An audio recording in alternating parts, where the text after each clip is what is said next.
Hello and welcome to जो research YouTube channel. अगर आप यूजीसी नेट दिसंबर अटेम्प्ट की प्रिपरेशन कर रहे हैं और आप कंफ्यूज हैं कि आपका अप्रोच कैसा होना चाहिए फॉर मेजर सब्जेक्ट्स या core subjects and minor subjects, then this video is made for you. तो फर्स्ट ऑफ ऑल आप ये कैटेगराइजेशन समझ लीजिए कि जो कोर सब्जेक्ट्स और माइनर सब्जेक्ट्स का कैटेगराइजेशन है ये कैसे किस बेसिस पे है। So this is based on the number of questions asked. सो कोर सब्जेक्ट्स जो आपके हैं, जो भी आपके सिलेबस में कवर्ड है, वहाँ से ज़्यादा क्वेश्चंस पूछे जाते हैं। So core subjects like constitution is there, jurisprudence, PIL, IPC, family law, environment, right? All these are considered to be the minor subjects. इसके अलावा जो आपके माइनर सब्जेक्ट्स हैं, माइनर सब्जेक्ट्स का मतलब ये नहीं है कि वो स्मॉल एक्ट है, नो, ये है आपका कि यहाँ से कम क्वेश्चंस बनते हैं, राइट? कभी कभार एक क्वेश्चन बनेंगे, कभी कभार 2, 3 या 4, मैक्स टू मैक्स 5 क्वेश्चंस इन सब्जेक्ट्स में से पूछा जाता है। So subjects like companies act is there, competition act is there, partnership act हो गया आपका, राइट? आईटी एक्ट है, इंफॉर्मेशन टेक्नोलॉजी एक्ट है, राइट? Cyber law. सो ये सारे आपके माइनर सब्जेक्ट्स माने जाते हैं। आइए वीडियो स्टार्ट करते हैं। सो आप अगर दिसंबर की प्रिपरेशन कर रहे हैं तो रफली आपके पास देखिए 3.5 मंथ्स ही हैं, राइट? आपके पास सिर्फ 3.5 महीना है, राइट? सो अच्छा होगा आपके लिए कि आप अभी से ही प्रिपरेशन स्टार्ट कर लीजिए। अगर आपका ऑलरेडी प्रिपेयर है पेपर 2 तो आप एटलीस्ट रिवीजन स्टार्ट कर लीजिए, ताकि बहुत ही आप कन्वीनियंटली एग्ज़ाम दे दें, right, in December. Now, so if you are preparing for paper 2, you can start with core subjects. So subjects like constitution, jurisprudence, PIL, इन तीनों subjects में से max to max देखा गया है previous year paper में से कि 10 से 12 questions हमेशा आते हैं on an average, right? So it's better that you can start with these subjects. इसके बाद जो आपके core subjects हैं, जैसे IPC है, फैमिली लॉ है, इनका बहुत वेरिएट होता रहता है। कभी कभार 2-4 क्वेश्चंस आ जाते हैं या कभी कभार 8 से 10 क्वेश्चंस भी पूछ लिए जाते हैं इन सब्जेक्ट्स में से, राइट? तो फिर नेक्स्ट प्रायोरिटी आपकी फैमिली लॉ, आईपीसी और इन्वायरमेंट लॉ भी होनी चाहिए। काफ़ी इंपॉर्टेंट सब्जेक्ट है। देखिए, इन्वायरमेंट लॉ के अंडर काफ़ी छोटे छोटे एक्ट्स आ जाते हैं, like NGT act is there, air act हो गया, वाटर एक्ट हो गया, राइट? सो यहाँ पे आपको क्या करना है, ये सभी बहुत अच्छे से प्रिपेयर करके जाना है आपको। लैंडमार्क केसेस हैं, ये जो आपके एक्ट्स दिए गए हैं, इसके प्रियम्बल आप ज़रूर पढ़ के जाइएगा, डेफिनेशन आप ज़रूर पढ़ के जाइए, एनवायरनमेंट प्रोटेक्शन एक्ट के अंडर जितना भी दिया गया है, राइट? एंड इसके अलावा yes, landmark cases are also there. Landmark cases हमेशा फ्रिक्वेंटली ही पूछे जाते हैं, आपके कन्वेंशंस हैं, तो काफ़ी चीज़ें पूछ ली जाती है from the environment. And it is also very much important, क्योंकि पेपर 1 में भी आपका इन्वायरमेंट यूनिट है, तो वहाँ पे भी आपको हेल्प करेगा। तो ये तो रहा आपके कोर सब्जेक्ट्स के बारे में। अब बात करते हैं हम लोग माइनर सब्जेक्ट्स के बारे में। सो सब्जेक्ट्स है, कॉम्पिटिशन एक्ट है, मोटर व्हीकल एक्ट हो गया आपका, कंज्यूमर प्रोटेक्शन है या कंपनीज एक्ट है। सो ये सारे सब्जेक्ट्स को देखिए, कुछ कुछ आपको सब्जेक्ट्स मिलेंगे जो कि काफ़ी लेंदी है, लेकिन आपको उतना ही पढ़ना है जितना आपको सिलेबस में दिया गया है, उसके बाहर जाने की ज़रूरत नहीं है। देयर माइट बी चांसेस कि कुछ क्वेश्चंस ऐसे आ जाएँ, 3-4 क्वेश्चंस या 2-3 क्वेश्चंस कभी-कभी ऐसे आ जाते हैं कि जो कि आपके सिलेबस में नहीं कवर्ड है, राइट? सो उससे पैनिक मत होइएगा, आप सिर्फ अपने सिलेबस में ही स्टिक रहिए, राइट? आप जितनी बार रिवाइज करेंगे आपको उतना ही कॉन्फिडेंस आएगा, तो आप अपने सिलेबस को ही देखिए। सो माइनर सब्जेक्ट्स को बेसिकली आपका कैसा अप्रोच रहना चाहिए इन सब्जेक्ट्स को पढ़ने के लिए? तो पहले तो आप देखिए, बेयर एक्ट ज़रूर पढ़ के जाइए।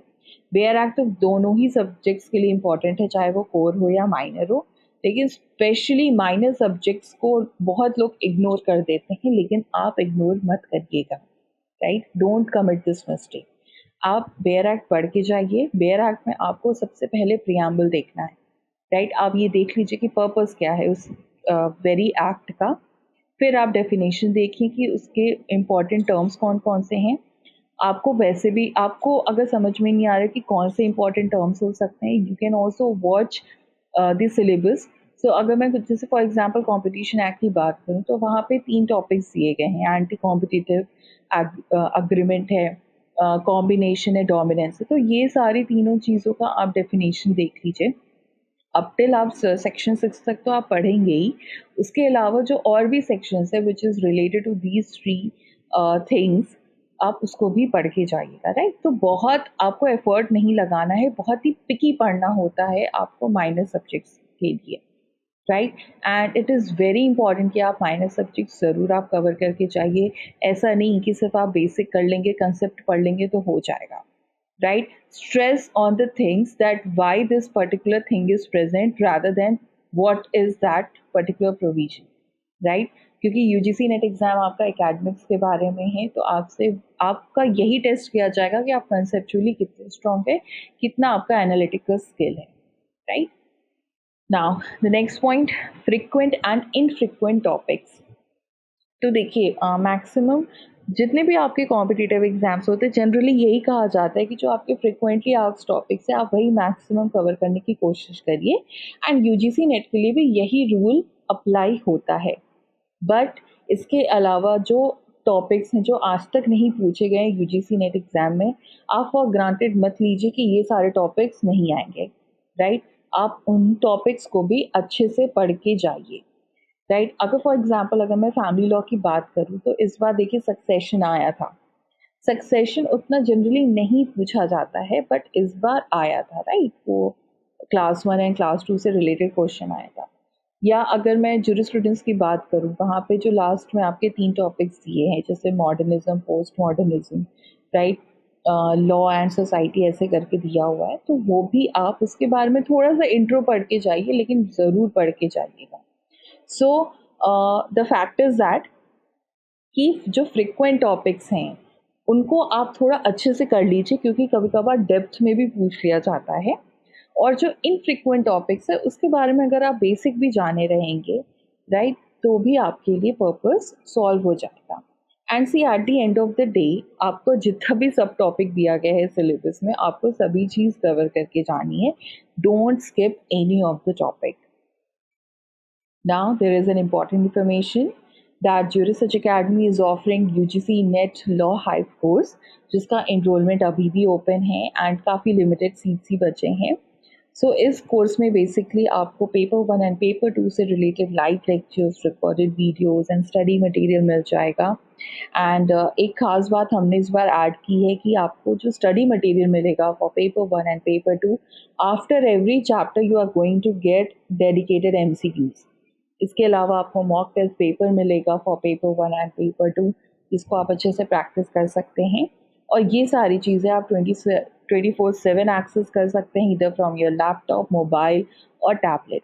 और भी यूज़फुल फीचर्स हैं जिसको आप जानने के लिए वेबसाइट विजिट कर सकते हैं विच इज़ ugc.jurissearch.com। और भी अगर आपको कोई इन्फॉर्मेशन जाननी है तो आप दिए गए नंबर पे भी कॉन्टैक्ट कर सकते हैं। So if you are preparing for UGC NET exam और आप सोच रहे हैं कि क्या क्या अप्रोच होना चाहिए फॉर पेपर 1 एंड पेपर 2, कितना इफेक्टिवली पढ़ा जाए paper 1 and paper 2 so that you can qualify successfully UGC NET exam, then Juris Search Academy is conducting 2 days workshop on 15th and 16th of August, जिसमें कि आपको बताया जाएगा कि paper 1 and paper 2 को आपको कैसे हैंडल करना है, कितना इफेक्टिवली पढ़ना है, राइट। सो अगर आपको इस वर्कशॉप में इनरोल होना है, you can check the link which I have provided under the description box. So that was all about the approach towards minor subject and core subjects. Thank you for watching this video and do not forget to subscribe to Juris Search channel to get the further updates.